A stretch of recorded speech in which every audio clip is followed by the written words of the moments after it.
salam sejahtera. Tabe selamat dingunalatai, salam sujud karendep malempang. Nah kawan parisamandia yang menyukai banget dan YouTube-nya Dewi Rantian Intan, sekarang saya ngevlog lagi nih. Sekarang saya mau membahas masalah spiritual, tentang meramal, tentang prediksi. Gimana sih Nyai seorang spiritual bisa dapat ramalan atau dia dapat prediksi? Begini, setiap spiritual punya pegangan sendiri-sendiri atau mereka punya kelebihan sendiri-sendiri. Seperti kayak saya mempunyai leluhur. Karena saya orang Dayak, kita punya leluhur kita yang mukso.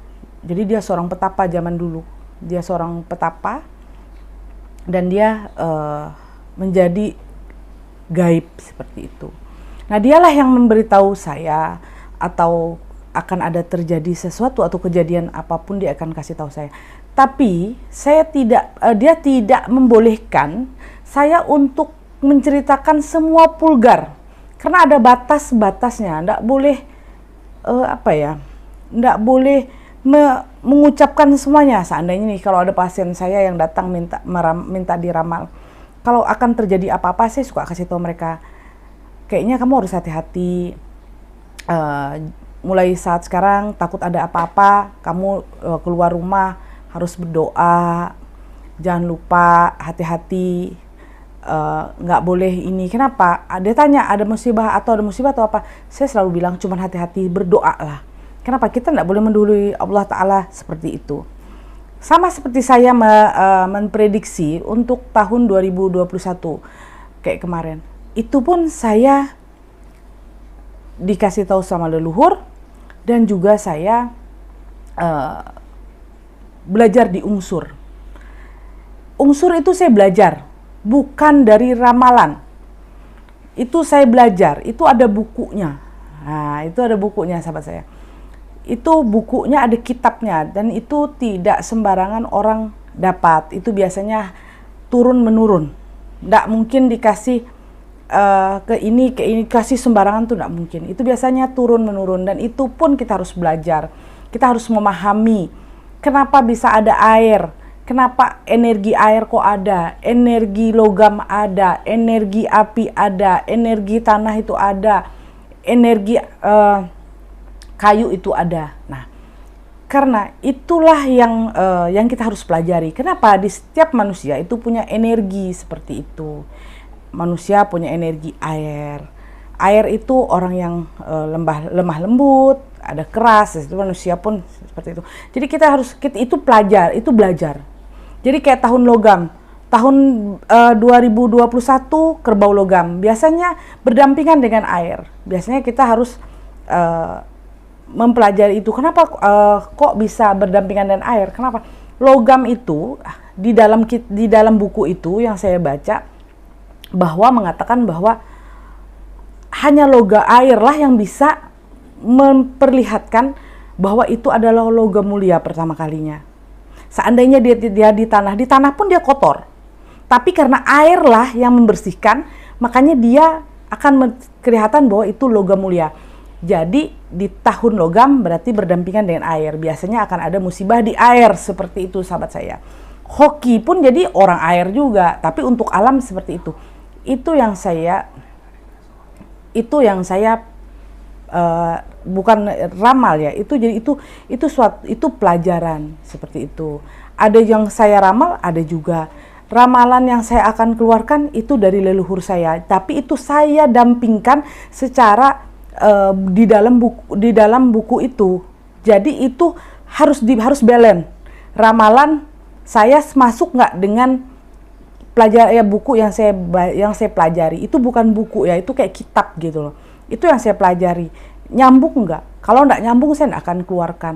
Seperti itu. Kenapa? Karena orang prediksi itu hati-hati. Kita nggak boleh sembarangan. Dan setiap kali mengeluarkan prediksi, saya selalu di belakangnya, saya selalu minta kita berdoa sama-sama. Semoga musibah ini tidak kena ke kita. Kenapa? Saya pun, sahabat saya, setiap kali saya membuka satu prediksi, satu ramalan, saya pun untuk mengucapkan pun saya kadang-kadang berpikir 2-3 kali. Tapi mau ndak mau, supaya apa? Saya harus memberitahu sahabat-sahabat saya yang percaya ada prediksi. Saya akan beritahu bahwa kita harus hati-hati, jangan seandainya ada air, kita jangan sembarangan. Kalau lagi angin gelombang tinggi, kita jangan melaut dulu. Supaya apa? Supaya jangan ada terkena musibah. Tapi musibah kita nggak bisa ingkari. Namanya musibah ya pasti bisa datang. Minimal kita bisa antisipasi supaya kita tidak terkena musibah yang sangat besar seperti itu. Sebenarnya jujur, saya setiap kali mengeluarkan prediksi, hati saya sebenarnya tidak bisa menerima. Tapi mau ndak mau, karena saya harus memberitahu buat sahabat-sahabat saya yang percaya seperti itu dengan adanya prediksi. Di zaman dulu pun ada prediksi. Prediksi itu adalah nujum. Itu dia biasanya melihat dari bintang, dari alam. Seperti itu. Bintang arah kemana, posisi ini ke mana. Pasti akan ada, mereka akan memprediksi dari alam. Itu zaman dulu ilmu nujum namanya. Nah, kalau sekarang namanya prediksi lah. Seperti itu. Tapi semua ilmu, semua kelebihan ini, semua itu Allah yang memberikan kepada orang-orang yang spesial. Kadang-kadang kita orang-orang yang punya kelebihan sangat berhati-hati sekali untuk mengutarakan ramalan atau prediksi, ataupun kita pasien yang datang ke kita meramal mereka, kita kadang-kadang kita hati-hati banget. Hati-hati kenapa sahabat saya? Bukan hati-hati itu nggak akan terjadi, bukan. Hati-hati takut mengecewakan orang, satu. Kedua lagi, takut orang itu menerima atau tidak. Ketiga lagi, yang perlu ditakuti apa? Kalau orang itu terjadi sesuatu, biasanya takutnya lari ke kita, atau dia komplain ke kita bahwa kenapa sih kok kamu ramal saya jelek banget atau apa. Nah, itu kadang-kadang kita seorang spiritual tuh sangat hati-hati banget. Tidak sembarangan seperti itu. Kayak kemarin saya memberi satu ramalan tentang tahun 2021. Itu pun saya sangat-sangat jujur, sahabat saya. Saya sangat, hati saya sangat gimana ya, kurang begitu oke. Tapi mau ndak mau saya harus memberitahu seperti itu. Kenapa? Supaya kita jaga-jaga, hati-hati, supaya kita jangan lengah. Atau terjadi longsor, minimal semua masyarakat, siapapun, gimana caranya supaya jangan longsor. Kita tanamlah tanaman, kita tanam pohon, kita mulai supaya jangan longsor. Kenapa nih air laut bisa tinggi? Supaya apa? Kita sama-sama menjaga alam. Kenapa? Alam ini, kita butuh alam loh. Kita hidup di dunia alam. Semua kita hidupnya tuh di alam. Rumah kita pun di dunia loh, alam. Kalau kita hancurkan, kita akan dapat efeknya. Sangat luar biasa. Sangat efeknya apa? Ya akan membuat bencana buat manusia, bencana buat siapapun. Makanya kayak apa caranya kita saling membantu, saling mendorong, saling support. Itulah artinya kalau kadang-kadang seorang spiritual tuh tidak gampang mengeluarkan prediksi atau mengeluarkan ramalan. Prediksi boleh diberitahu kepada halayak umum bila mana itu buat bencana. Supaya apa? Untuk kita jaga-jaga. Seandainya akan ada gunung berapi meletus, minimal sahabat-sahabat saya yang berada di gunung berapi, di bawah di lereng gunung berapi, lerengnya itu, untuk berhati-hati, untuk siaga, untuk jaga-jaga. Tapi tidak boleh terlalu mempercayai ramalan juga. Ternyata tidak ada apa-apa, kan seperti itu. Tapi minimal kita harus jaga-jaga, harus hati-hati. Yang biasanya masyarakat yang suka pendaki ke gunung, mereka harus hati-hati karena takutnya akan ada muntahan gunung berapi. Seperti itu boleh sebenarnya, tapi tergantung.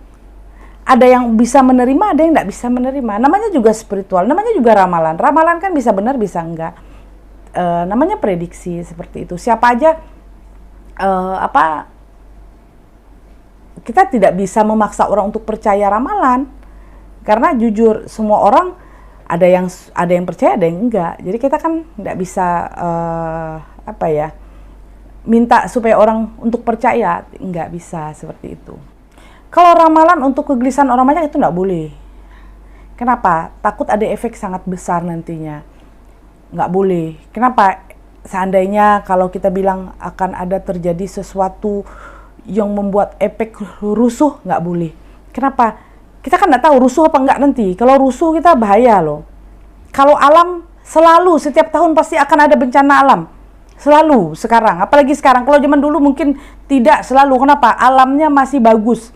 Masih oke. Kalau sekarang alam udah nggak begitu bagus. Kenapa? Sudah rusak, sudah hancur, sudah nggak begitu nggak pernah dijaga lagi.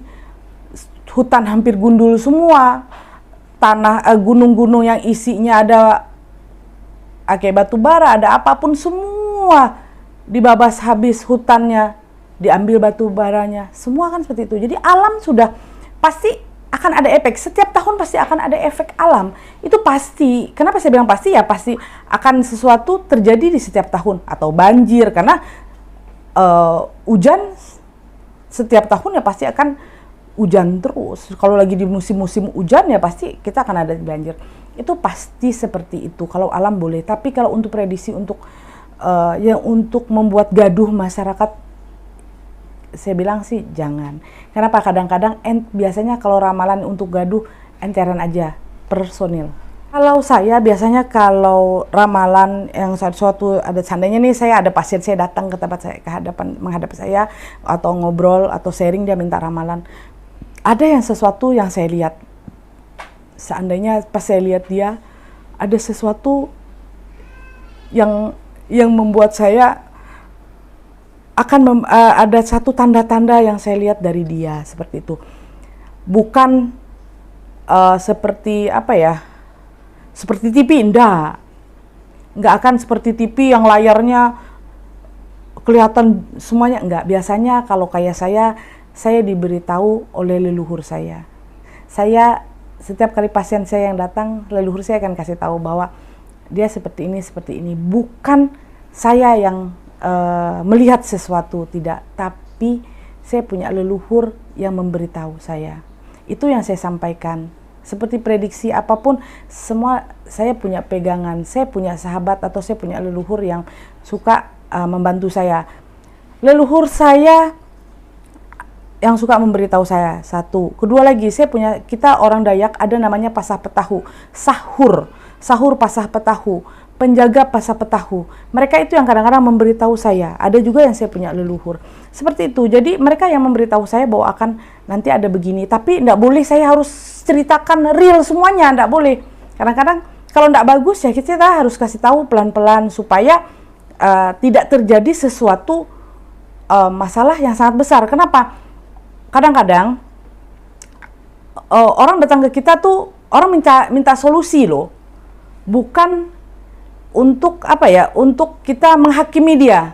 Tapi biasanya orang datang ke kita, kayak saya seorang spiritual, biasanya orang datang ke saya itu minta solusi gitu loh. Jadi kita kalau ada suatu bencana yang atau ada terjadi sesuatu tentang dia, biasanya saya harus membicarakan itu secara halus atau secara pelan-pelan supaya orang itu bisa mengerti dan tidak boleh mengecewakan orang itu. Atau kalau kita tahu akan ada begini, kita cari solusinya. Biasanya saya seperti itu. Gimana sih masyarakat untuk menyikapi masalah ramalan? Ramalan ini bisa terjadi, bisa enggak. Tergantung dari orangnya, mau percaya atau enggak. Kalau yang percaya ya silakan dipercaya. Kalau nggak percaya ya nggak perlu didengerin. Kenapa? Ini kan ramalan, ini kan prediksi. Siapapun bisa meramal loh. Siapapun, bagi saya bisa meramal. Siapapun bisa ramal. Kenapa? Kita nih bilang, oh ya kayaknya nih hujan lebat nih. Kayaknya nih pasti banjir. Ternyata nggak banjir, itu bisa ramalan loh. Seperti itu, ramalan kan prediksi. Kita memprediksi. Oh kayaknya nih angin kenceng. Jangan-jangan nih ada ada puting beliung, ternyata nggak ada puting beliung. Itu kan bisa juga dikatakan sebagai prediksi. Dia memprediksi sendiri, prediksi buat diri sendiri. Itu bisa Kadang-kadang orang pun, siapapun bisa seperti itu. Tapi sahabat saya, kalau seorang spiritual, pasti kalau yang benar-benar spiritual biasanya akan ada yang memberitahu dia, atau pegangan dia, atau sahabat dia. Kayak saya seperti kayak pasah petahu, penjaga pasah petahu, karena kami orang Dayak biasanya sahur pasah petahu yang memberitahu buat saya. Akan ada begini, nanti dia kasih tahu solusinya harus begini, harusnya begini, supaya jangan begini, seperti itu. Tapi sahur pasah petahu itu selalu mengatakan satu, namanya musibah pasti datang kepada siapapun. Tapi bagaimana supaya musibah itu tidak besar mendatangi kita. Minimal namanya musibah pasti ada efek. Siapapun pasti bisa dapat musibah. Minimal jangan musibah besar yang datang kepada kita. Caranya kayak apa? Ya kita berdoa kepada Allah Ta'ala. Kita meminta kepada Tuhan untuk memberkati kita, untuk membuang semua malapetaka yang akan terjadi kepada kita. Makanya jangan lupa ibadah kita. Seperti itu. Ibadah kita nomor 1. Semoga ini buat pengalaman kita, pengalaman siapapun. Dan saya minta maaf bila mana ada salah kata saya, atau salah ucapan saya, atau membuat hati kalian kecewa, atau hati kalian sakit dengan kata-kata saya minta maaf banget. Karena ini saya tidak menyinggung siapa-siapa. Ini pun saya tidak minta untuk pembenaran, saya tidak mau. Tapi ini saya berbagi pengalaman hidup saya, membagi pengalaman yang terjadi dengan saya semasa saya jadi seorang spiritual. Karena saya seorang spiritual, memang saya keturunan dari datuk saya, kakek saya, bapak saya sampai saya. Karena kami punya silsilah sendiri, dan itu pun turun-menurun bagi kami orang Dayak Ngaju. Saya orang Dayak Ngaju, seperti itu. Terima kasih banyak sahabat saya. Mohon maaf bila mana ada salah kata saya, ucapan saya, tolong dimaafkan. Jangan lupa subscribe, like, komen di YouTube saya. Terima kasih banyak. Assalamualaikum warahmatullahi wabarakatuh.